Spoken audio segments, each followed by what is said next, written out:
Convert standard notation to scientific notation. Scientific notation format is the following. It will have a number times 10 raised to a power. Now, establishing the first number, we're going to move the decimal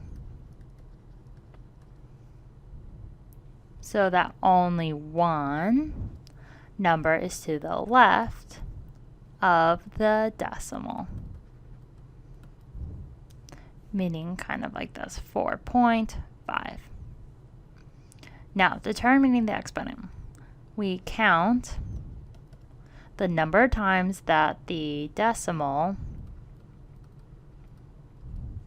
is moved. And now deciding on the integer.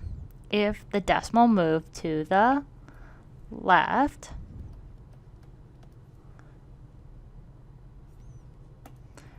the exponent is positive. And if the decimal moves to the right, the exponent is negative. Now, this is the opposite, them converting to standard notation. So now let's look at an example. Example 1. A TV consumes 120 watts of power. Convert 120 to scientific notation. So we have 120. So we have a decimal here. And so we need to move the decimal so there's only one number to the left of it. So when we do that, we're going to go ahead and move the decimal over 1, 2, place it right there.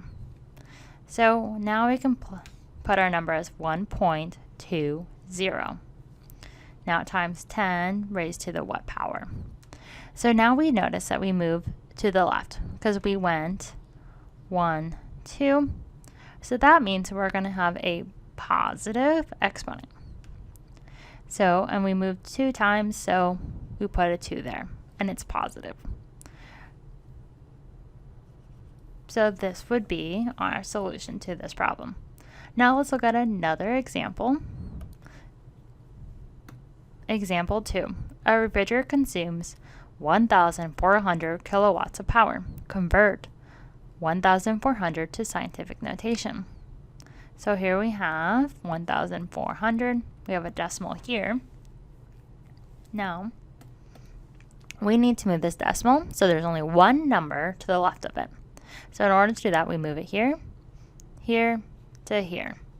And then we have just the 1 to the left of it. So now we have 1.4. We could add the zeros, but we don't have to include them anymore. So it could just be 1.4 because it won't change the value if you put 0, 0 after because the decimal. Now raised to, because we have 10, raised to what power? So let's go back. So we moved over to the left.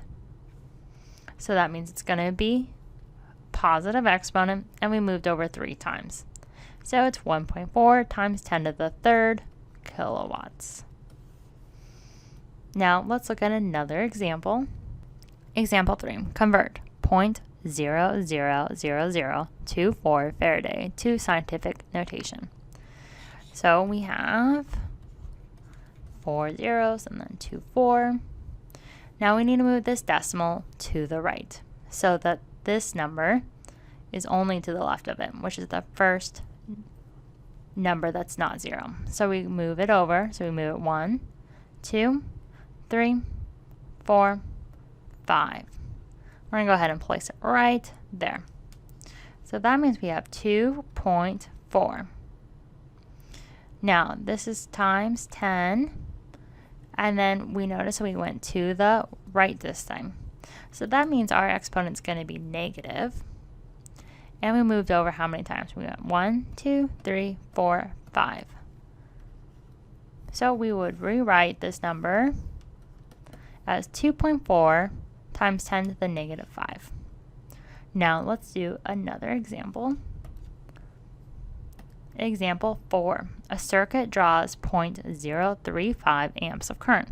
Convert to scientific notation. So we need to go ahead and put 0.035 below. We need to move the decimal over so it's in between the 3 and the 5, because the left of it would only be one number, which is the 3. So we have 1, 2, we move it over. Now we have 3.5 times 10. So in order to we move to the right, that means that we're going to have a negative exponent. And we moved over 2 times. So it would be 3.5 times 10 to the negative second.